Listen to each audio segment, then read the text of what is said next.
Alors, je suis le docteur Philippe Blanchemaison. J'exerce à Paris depuis 1985, d'abord en milieu hospitalier et ensuite en cabinet libéral, en médecine vasculaire et en médecine esthétique.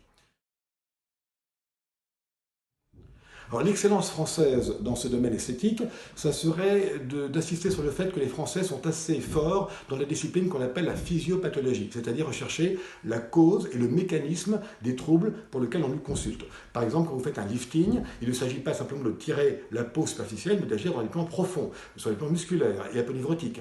Par exemple, quand vous faites des injections, il ne s'agit pas uniquement de combler une ride, mais également d'utiliser des produits qui stimulent la production du collagène pour combler la ride.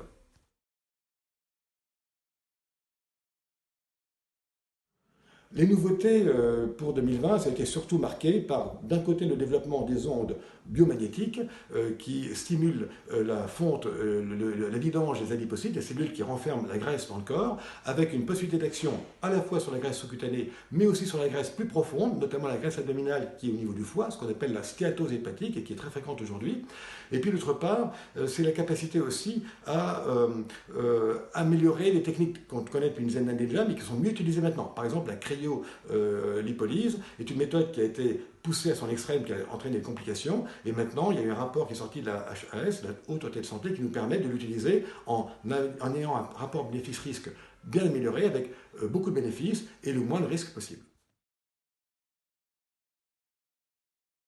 Alors le futur pour moi, c'est de distinguer deux aspects de la médecine esthétique. D'un côté, les méthodes de correction et d'autre côté, les méthodes de stimulation.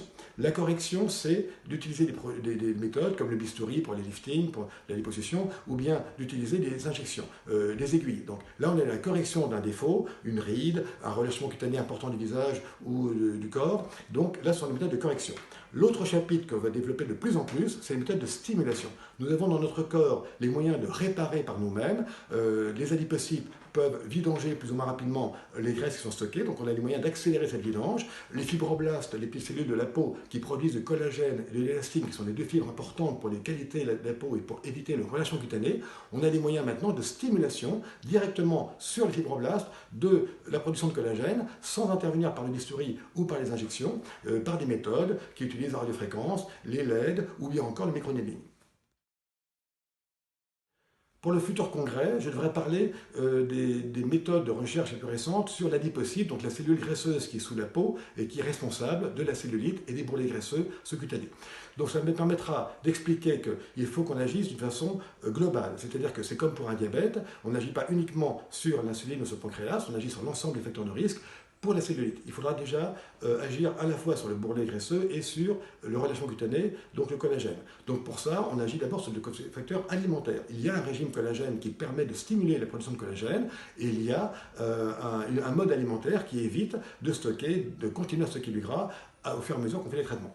Deuxièmement, il y a des méthodes qui vont permettre de mobiliser ces graisses locales. Mais ces méthodes qui mobilisent ne font que mobiliser. Elles ne vont pas détruire les graisses, sinon en dehors de la liposuction évidemment, qui retire les graisses. Mais les autres méthodes sont des méthodes qui mobilisent les graisses, et ce qu'on ne comprend pas toujours très bien, c'est que mobiliser n'est pas détruire. Elles vont avoir tendance à se reposer ensuite. Donc il faudra ensuite qu'on associe une troisième étape qui sera de aider à l'élimination de ces graisses, mais aider de façon clair, pas en disant que la graisse part dans les urines ou s'évapore. Ce n'est pas vrai, la graisse ne peut s'évaporer que si elle est métabolisée, donc il faudra qu'on utilise un triptyque qui utilisera les trois aspects pour vidanger un adipocyte. Et deuxièmement, j'expliquerai les méthodes les plus récentes, issues de la recherche la plus précoce, pour arriver à stimuler la vidange des adipocytes.